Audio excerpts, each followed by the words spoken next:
আমাদের শ্রদ্ধেয় প্রবীর মিত্রদা হঠাৎ করে আমাদেরকে ছেড়ে চলে গেলেন। এটা খুব দুঃখজনক।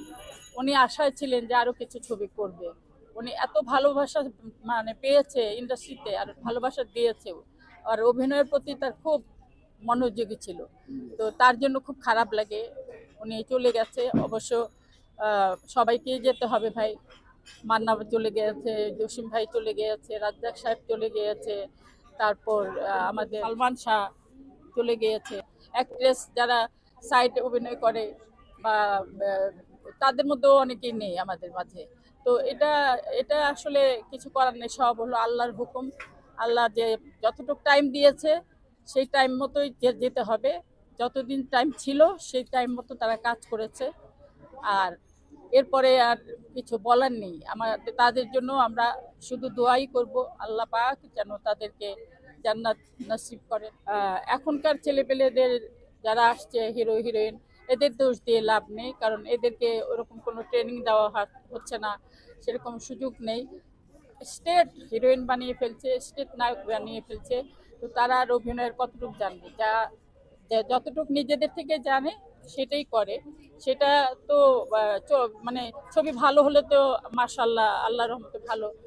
আমি বলবো যে আমাদের এই নতুন হিরো হিরোইনদের যারা অ্যাক্ট্রেস আরও আছে, সবার জন্য প্রশিক্ষণ দরকার।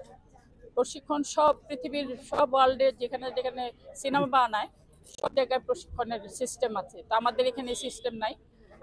আমরা যখন এসেছি তখন সিস্টেম ছিল প্রশিক্ষণের, আমরা প্রশিক্ষণ নিয়ে কাজ করেছি। তা আমি বলবো সিনিয়র হিসেবে সবাইকে বলবো, তোমরা অনেক ভালো শিল্পী, ভালো কাজ করো। ভবিষ্যতে এই ইন্ডাস্ট্রিকে টিকিয়ে রাখতে হলে তোমাদেরকে প্রশিক্ষণ নিতে হবে। প্রশিক্ষণ নিলে তোমাদের জন্যই মঙ্গল। দর্শকদের তোমরা ভালোবাসা পাবে, অনেক ভালোবাসা পাবে। সত্যিকারের নিজেরটা বলতে নিজেরই লজ্জা করে। সত্যিকারের খুবই একজন ভালো মনের মানুষ। আমার মনটা একেবারে ছেলে মানুষের মতো। কিন্তু যেহেতু অভিনয় করি, অভিনয়ের কারণে ভিলেন করতে হয়। আর ওটাকে ফুটিয়ে তুলতে হলে, যেহেতু আমি অ্যাক্ট্রেস, দর্শকরা যেন আমাকে আবার ভিলেনের রূপে দেখতে চান দ্বিতীয় ছবিতে, পরের ছবিগুলোতে। সেজন্য আমি চেষ্টা করি যে ভিলেন কাজ যে কটা করেছি, চেষ্টা করেছি ভালো কাজ করার জন্য। আমরা যে এত ছবি করেছি জীবনে, হলে গিয়ে খুব একটা দেখা হয়নি। দেখেছি এফডিসিতেই দেখেছি। শাকিব খানের যে ছবিটি রিলিজ হয়েছে, এটা আমার দেখার ইচ্ছা ছিল। তো দেখতে যেতে পারিনি, কারণ নানা ঝামেলা, দেশের একটু ঝামেলা, তারপর এই বৃষ্টি বাদল, এগুলোর জন্য যাওয়া হয়নি। তবে আশা রাখি দেখব, এবং আশা রাখি ভবিষ্যতে এই ধরনের ছবি আবার আরো ভালো ভালো ছবি আসবে। হলে দর্শকরা যেতে বাধ্য বাধ্য হবে। ওনারা চায় এরকম ছবিই আসুক, ফ্যামিলি সহ ওনারা যাবে দেখতে ছবিগুলো। তো এটা আমাদের জন্য প্লাস পয়েন্ট, খুব ভালো একটা দিক বাংলাদেশের চলচ্চিত্রের জন্য। যদি এরকমভাবে ভালো ভালো ছবি হয়, তাহলে আমাদের চলচ্চিত্র ইনশাল্লাহ আমি আমি আশা রাখি যে আগের জায়গায় পৌঁছাতে। কারণ ওরকম একমাত্র ভরসা শাকিব খান।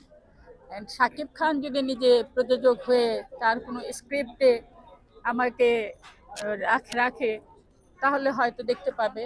এছাড়া তো আমি আর কাউকে দেখছি না নতুন কোনো ছবির গল্প টল্প নিয়ে বসতে, সেরকম কোনো চিন্তাধারাও নেই।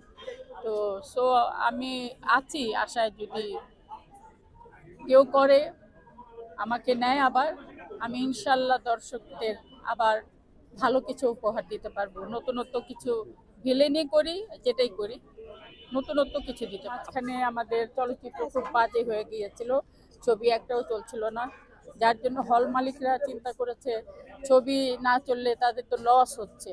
তারা ডিসাইড করেছে হলগুলো ভেঙে তারা মাল্টি স্টোর করবে, সেখানে একটা সিনেপ্লেক্স করবে। এবং তাই হয়েছে, তাই করেছে তারা। সব হলগুলো ভেঙে টেঙে কিন্তু সব দিয়েছে, দোকান টোকান দিয়েছে, একটা সিনেপ্লেক্স হয়তো করে। তারপরও প্রত্যেকটা হলের মালিকরা যদি একটা করে সিনেপ্লেক্সও রাখে, তাও কিন্তু অনেক হল হবে, আমাদের অনেক হল হবে। এখন দর্শকরা যে ছবিগুলি হচ্ছে, দর্শকরা দেখার জন্য কিন্তু উন্মাদ হয়ে আছে, পাগলের মতো দেখতে চায়। তো ইনশাল্লাহ হবে আবারও হল হবে অনেক। এবং দর্শকরা আমাদের চাহিদা, আমাদের দর্শকদের ছবির যে চাহিদা সেটা দর্শকরা পূরণ করবে এবং তাদের জন্য আমাদের অনেক অনেক ভালোবাসা রইল, কারণ তারাই আমাদের একমাত্র ভরসা। আমি বলবো ভাই, আপনারা আমাদের ভক্ত, আমরাও আপনাদের জন্য বসে থাকি যে আপনাদের জন্যই ছবি বানানো হয়। আপনারা যদি কষ্ট করে হলে এসে ছবি দেখে যদি ছবি ভালো না লাগে আপনারা কমেন্ট করতে পারেন, সেগুলো শুধরানোরও ব্যবস্থা আছে।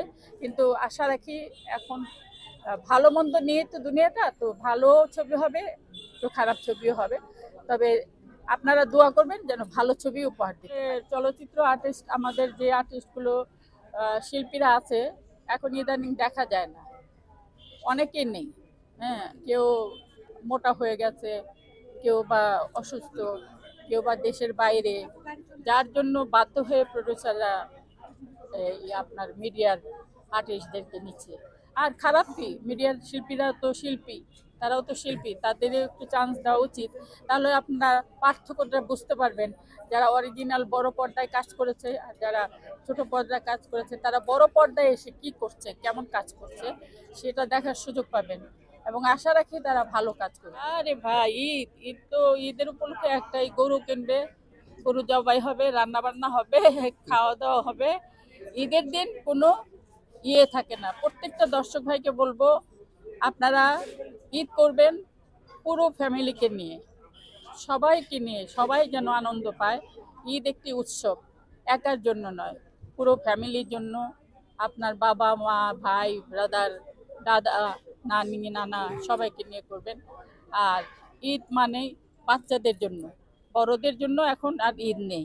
বড়রা শুধু বাসায় রান্না বান্না করবে, বাচ্চাদেরকে কাপড় চোপড় কিনে দেবে, বাচ্চাদের জন্য, বাচ্চারা যেন হ্যাপি থাকে, ভালো থাকে। এইটা হলো আমাদের কাছে ঈদের আনন্দ। ধন্যবাদ।